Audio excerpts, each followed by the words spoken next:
Hello, and welcome to The Revealing. I'm your host, Pavarotti, here to discuss Idaho 4. Now, this is a channel that's for entertainment purposes only. These are my opinions. I'm not here to slander anyone, so let's get started. Today, I wanted to make this video. This one's not going to be very long.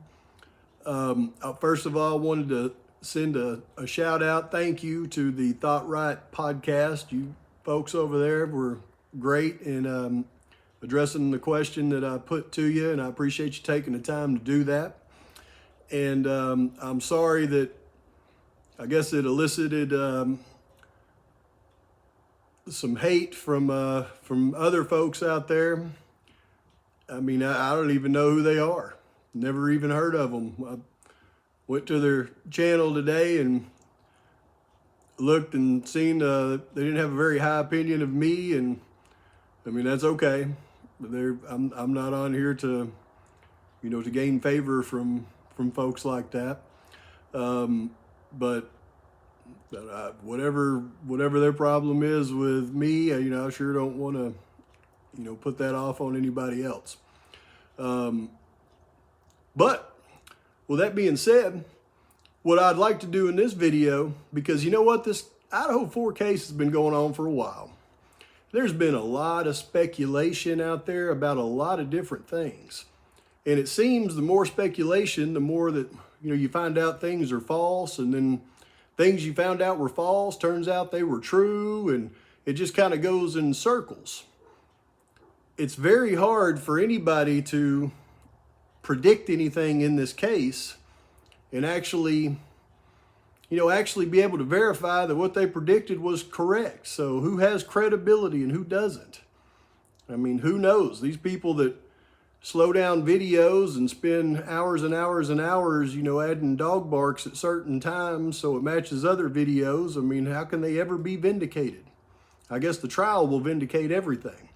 But there are rare occasions where things that somebody says, because these YouTube videos are date and time stamped, but there's a few times when somebody says something to be true, and in these little motions that come out, every now and again it verifies what they said was true. So you've got what we call video evidence. So I like to call that video credibility. It should build a little credibility when somebody's verified correct. And I noticed that this happened to me. I experienced this not too long ago. Not too many people mentioned it, though, when I did experience it. In fact, I don't know that anybody mentioned it. Maybe I was the only one that noticed. So what I'd like to do today is just revisit those moments, because they were special to Pavarotti. So let's go back. This is about 3 weeks ago. It was that initial hearing on those questions in that survey that were of such controversy. And I did a quick video where I listed those questions after that hearing. And then I went through, actually typed them out, went through and discussed which ones were going to be declared false or inadmissible. And I remember doing that about a week before that second hearing, where they started clarifying which ones were false and which ones were inadmissible. Let's take a quick look at that one. That happened. That's not one of the false statements he was discussing. The next one would be, did police find a knife sheath next to one of the victims? We can obviously assume that one is true as well, because that was put in the probable cause affidavit. That is evidence that's going to be used against Mr. Kohberger. So that one's true as well. And based on the way they discussed everything, we know that more than one of these are false, and at least one are inadmissible during the trial. So as we go through these, we're going to try to determine which ones are false and which ones are inadmissible. Okay, the next one is, did Kohberger drive a vehicle similar to the vehicle seen around the victims' homes during the time of the atrocity? Well, we know that's a yes. I mean, that's in the probable cause affidavit as well. That one is going to be used against Mr. Kohberger. Did Mr. Kohberger, was DNA on the knife sheath matched to Mr. Kohberger? Well, they've put that one out there. We're pretty certain that DNA has been matched to Kohberger. That one's going to be used against him. Did relatives of the victims and other students at the university live in fear until Mr. Kohberger was caught? Now, that is certainly not evidence against Mr. Kohberger. It could not be construed as a false statement, but that would be something that would certainly not be admissible during the trial. Somebody's feelings of fear is not evidence against somebody. So I think we can safely assume when he said some of it's not admissible, that's the statement that he's referring to. Did Kohberger say he was out driving around by himself the night of the atrocity? Well, Ms. Taylor did put that out in an initial alibi, not the official statement, but in an initial statement that is what Mr. Kohberger was doing the night of the atrocity. So we can assume that one's a fact. Did the call tower data show that Mr. Kohberger had visited the victims' homes during the months prior to the atrocity 13 times? That one's been put out there. I mean, that could be questioned, but I'm going to assume that that one's probably a fact. I think that one can be left in there, but it's certainly a question. Did Mr. Kohberger stalk one of the victims? Heard that one a lot in mainstream media. I'm going to tell you that one right there, that is a false statement by the mainstream media. That is what they're referring to during that trial about false evidence making Mr. Kohberger look bad. They have no evidence that he stalked one of the victims. And the other one is, did he follow one of the victims on social media? That one doesn't fit either.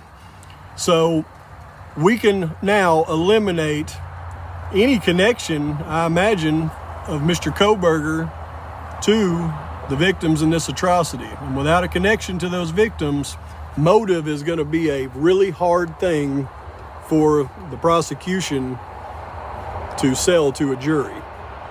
Now let's take a look at that list one more time and I'll show you what we've eliminated.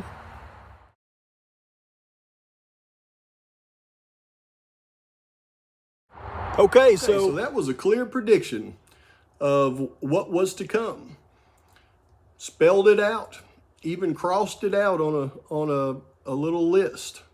What was going to be removed from that list. And the first question that I had crossed out, and I stated explicitly that there was going to be no evidence that Mr. Kohberger stalked one of the victims.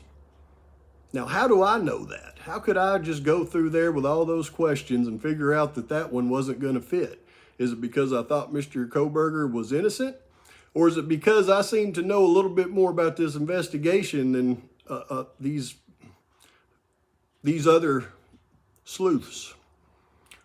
We're going to find that out here in about an hour or so when I post the second video of the night. I'm going to go ahead and do it for you. I was going to wait till Sunday, but I felt kind of inspired.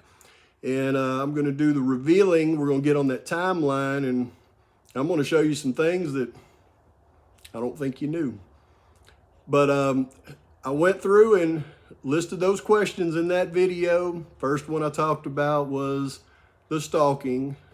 5 days later, this court hearing took place. You know that'd be false. Which one? That Mr. Kohberger allegedly stalked one of the victims. Yes, I was trying not to say that because. But you knew that was false. I did. Yes. And so you have now, for anybody who had never heard that before, that question is now planted into them, unqualified representation that Mr. Kohberger stalked one of the witnesses. Okay, so we eliminated that one. Now, I did have two other ones that I discussed were either going to be false or not admissible in court, which for those of you that don't know what that means, something that's not admissible in court may as well not exist whatsoever, because if it's not admissible as evidence, then you can't bring it up in court. So if it's inadmissible at court, it didn't happen in in the view of the court. So the other ones that I discussed was, did the family and other college students, were they living in fear until the arrest of Mr. Kohberger? Well, that one was obviously inadmissible because those are feelings. Those don't count. But you'll notice the last one that I predicted was there would be no evidence that Mr. Kohberger followed the victims on social media. Well, that one has now been vindicated as well. As you know, some court docs came out a few days back. One of them contained this statement.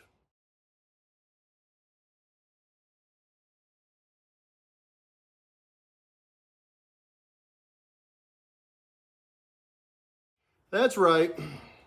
Inadmissible at trial would be the fact that Mr. Kohberger stalked victims online, or not stalked them online, Mr. Kohberger followed victims online. So whether it's a true statement or not, whether that Garrett discovery document is correct or not, it doesn't matter because it's inadmissible in court, and it's just been stated that way by the prosecution. So eliminate that one as well. So Pavarotti, on his predictions in this case, vindicated 3-4-3. Anybody else out there been vindicated on anything in this case? Maybe they have. Maybe I just haven't seen it. I know it's a rare thing to have happen, but when you question somebody's credibility and they can point to hard evidence, man, that kind of makes your argument a little bit weak. Or maybe I'm just out of touch. Maybe I should get a clue. Again, I've got another video coming for you here in about an hour. You're really going to enjoy that one. Get your popcorn ready, because I'm going to open your eyes to some truths in this case. Until then, as always, please like, subscribe to the channel, post your comments, and post them criticisms, all that you want, because all they do is make me smile even more with these pearly whites. Pavarotti is out.